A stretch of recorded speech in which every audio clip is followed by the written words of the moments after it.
بسم الله الرحمن الرحیم. ما مؤمنان به دعوت یمانی آل محمد فرستاده امام مهدی علیه السلام هر سال نه تنها در تربت حیدریه بلکه در سراسر ایران و جهان به عزاداری ابا عبدالله الحسین علیه السلام میپردازیم. امسال هم در منزل یکی از مؤمنین در تربت حیدریه تعمیراتی انجام دادیم و اونجا رو به نام مبارک حسینی انصار امام مهدی نامگذاری کردیم.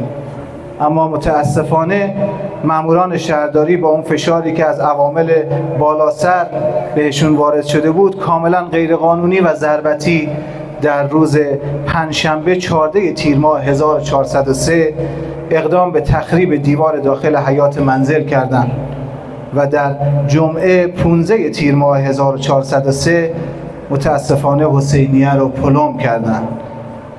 درخواست ما بازگشایی این حسینیه هست و کلاممون خطاب به تمامی عوامل در این ظلم آشکار اینه که دست از دشمنی با مؤمنان به دعوت یمانی آل محمد بردارن، چرا که ما با هیچ کس دشمنی نداریم.